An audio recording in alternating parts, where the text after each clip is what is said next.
दोस्तों, कीनिया के शाखा होला जंगल में अब तक 429 लाशें मिल चुकी हैं। उनमें से 200 बच्चे हैं जो भूख से तड़प तड़प कर इस दुनिया से चले गए। और सब कुछ होता रहा एक इंसान के कहने पे, पॉल मैकेंजी। पॉल एक समय में टैक्सी ड्राइवर था, लेकिन धीरे धीरे उसने खुद को प्रॉफिट घोषित कर दिया। एक ऐसा प्रॉफिट जो कहने लगा, इस दुनिया में जीना पाप है, यीशु तुमसे मिलने आएगा अगर तुम अपने आप को भूखा मार दोगे तो। वो अपनी YouTube वीडियोस में दुनिया को दज्जाल, फरेबी और झूठी कहने लगा।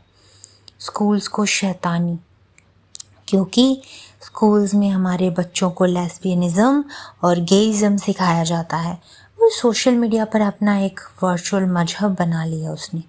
इंडॉक्ट्रिनेशन सेंटर चलाने लगा, जहाँ सिर्फ एक तरफा पोल की आवाज़ आती थी और वही आवाज़ गूंजती रहती थी एको के रूप में।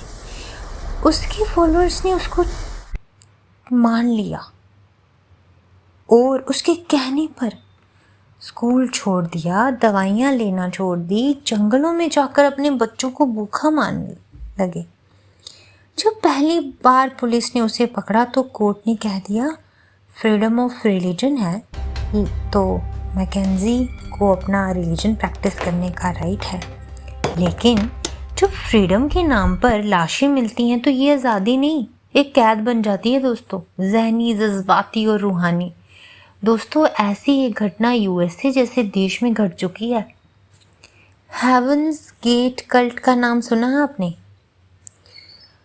1997 में कैलिफोर्निया के रांचो सांटा शहर में एक बंगलों में 39 लाशें मिली थी, सभी एक जैसे कपड़ों में, black shirts, black pants, Nike shoes और उनके चेहरे ढके हुए थे।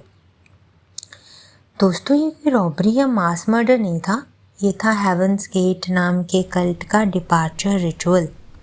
इस कल्ट का लीडर था मार्शल एप्पलवाइट, जिसे डो के नाम से भी जाना जाता है। मार्शल एक समय में म्यूजिक कंपोजर था, लेकिन एक इंसान जिसे लोग तो टैलेंटेड समझते थे, मगर अंदर से वो टूटा हुआ था। खुद की पहचान से अपनी फीलिंग्स को दबाने वाला, अपने जज्बातों से लड़ने वाला। उसका सबसे बड़ा जुर्म था होमोसेक्सुअलिटी। दोस्तों, 1950s के कंजर्वेटिव अमेरिका में उसकी होमोसेक्सुअलिटी उसके लिए सज़ा बन चुकी थी। सोसाइटी ने उसे दर्द दिया, लगाव दिया और इस दर्द ने उसे दुनिया से अलग थलग कर दिया। एक वक्त आया जब उसने मान लिया कि जिस्म ही उसकी तकलीफ़ों की जड़ है, और वहीं से शुरू हुआ उसका सफ़र नेक्स्ट लेवल के लिए। एप्पलवाइट का मानना था ये दुनिया एक टेस्ट है और एक स्पेसशिप है जो हमें इस 3D प्रिजन से छुड़वाने आएगी। हाले बॉब कॉमेट।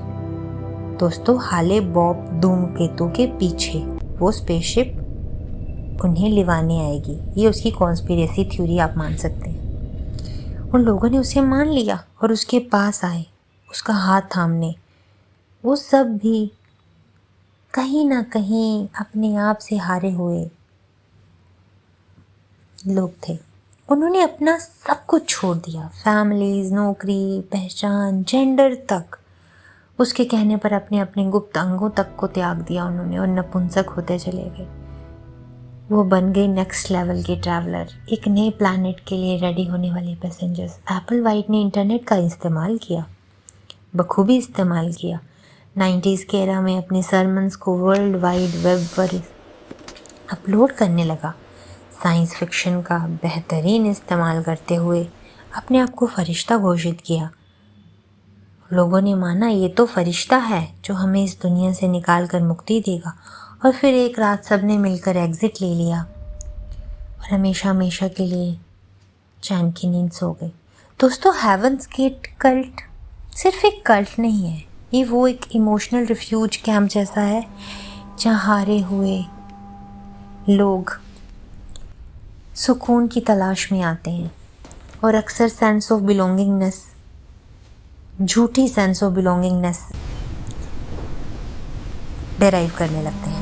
ये कहानी जिसमें इस हद तक लोगों को ब्रेन वॉश और मैनिपुलेट किया गया है कि चलो नेक्स्ट लेवल ले चलता हूँ, उस दुनिया में जहाँ ना तो कोई जेंडर होता है ना कोई भेदभाव, बस एक हायर एग्जिस्टेंस होती है, एक ऐसी जगह है जहाँ हमें ले आने एक स्पेसशिप आ रहा है और हम उसमें बैठकर नेक्स्ट लेवल पहुँच जाएंगे। उसने कहा और लोगों ने मान लिया। उसने कहा हम सफ़र पर जा रहे हैं, अपने अपने ट्रैवल बैग्स ले आओ, सफ़र शुरू हो चुका है। और उन्होंने अपने अपने बैग्स भी उठा लिए और निकल गए उस दुनिया में, एक ऐसे लेवल में जो अबव ह्यूमन की तरफ, जिसका वादा उन्हें दिया गया था। दोस्तों, टो एक ऐसा इंसान है जो दुनिया से थक चुका है और जिसे कुछ और थके हुए लोग मिल गए हैं। एंड दोस्तों, अब मैं अगर आपसे कहूँ कि ऐसी ये घटना भारत में भी घट चुकी है तो जी हाँ, दिल्ली के एक आम से मोहल्ले बुरई में एक सुबह एक ही घर में 11 लाशें एक साथ लटकती हुई मिली। आंखों पर कपड़ा था, हाथ बंधे हुए थे, मुंह पर टेप, कानों में रुई और एक डायरी जिसमें लिखा था आखिरी दिन आ गया है, बाबा के कहने पर हम जा रहे हैं। उनका लीडर कोई बाहर का प्रॉफिट नहीं, उनका अपना करीबी, अपने ही घर का बेटा, भाई, पति, ललित सिंह।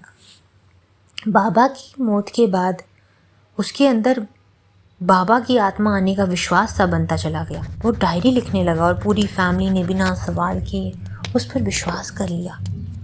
दोस्तों, ये कोई कल्ट नहीं था, ये था कलेक्टिव ट्रॉमा जिसमें मेंटल इलनेस को मजहब का रंग दे दिया गया। कोई डिजिटल प्रोपेगेंडा नहीं, पर आइसोलेशन, ग्रीफ और ब्लाइंड बिलीफ ने 11 लोगों को जीवन ले लिया। दोस्तों, पैटर्न्स को समझो। 3 देश, 3 कहानियां, पर एक ही पैटर्न, अकेलापन और अकेलेपन में पैदा हुई खाली जगह। एक इंसान जो चोजन वन बन जाता है और दूसरे लोग जो अपने दर्द में उसकी बात पर अंधविश्वासी से बन जाते हैं। दोस्तों, एप्पल वाइट यूएसए में अपनी होमोसेक्सुअलिटी को दबाता रहा तो बॉडी से नफरत कर बैठा और बाकियों को भी नपुंसक बनाता चला गया।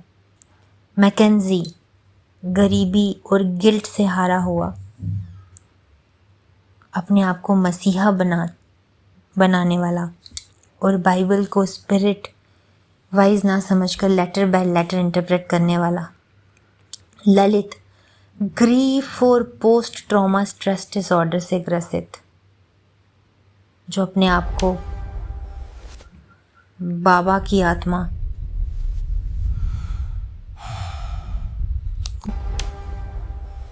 और या मैसेंजर होने का दावा करने लगा। दोस्तों, इन सभी ने इंटरनेट, इमोशन या ट्रेडिशंस का यूज़ किया। इस ज़माने का सबसे बड़ा खतरा बताएं क्या है? मैं बताती हूँ, डिजिटल इको चैम्बर्स, जहाँ सिर्फ एक ही आवाज़ गूंजती रहती है, ना कोई डिबेट, ना कोई विचार, ना कोई विमर्श। और हम बिना किसी तर्क के, बिना किसी रैशनैलिटी के इन झूठे अर्ध सच अफवाहों की शिकार हो जाते हैं। इसलिए दोस्तों, अब मुझे बताएं, क्या हर दरवाज़ा जन्नत का होता है? नहीं, कुछ दरवाजे मौत के भी हो सकते हैं। ज़माना तो बदल गया है लेकिन जज्बात नहीं बदले। दर्द वही है, अकेलापन वही है, तन्हाई वही है, तलाशें भी वही हैं और ये सब अब भी हैं, सिर्फ रास्ते नए हो गए हैं। डिजिटल, डिसेप्टिव, गुमराह करने वाले और भी ज़्यादा डेडली। दोस्तों, इसलिए अपने दिमाग के दरवाज़ों को खुला रखें। हर रोशनी असली नहीं होती और हर प्रॉफिट रहनुमाई नहीं होता। इसलिए ज़रूरी है हम सब डिजिटली एजुकेटेड हों, क्योंकि इंटरनेट पर जो चीज़ें हमें दिखाई जाती हैं वो हमेशा सच नहीं होती। इसलिए दोस्तों, बहुत ज़रूरी है मेंटल हेल्थ सपोर्ट सीख करने को, क्योंकि ग्रीफ और गिल्ट का इलाज सिर्फ स्पिरिचुअल तो नहीं होता ना। एंड दोस्तों, सबसे इम्पोर्टेंट होता है क्रिटिकल थिंकिंग। इसे इनकलकेट करना तो बहुत ही इम्पोर्टेंट है, क्योंकि दोस्तों, सवाल करना कोई जुर्म नहीं, कोई पाप नहीं है। And last but not the least, judicial alertness भी बहुत इम्पॉर्टेंट है। जब मजहब की आड़ में मौत लिखी जाए और सिस्टम को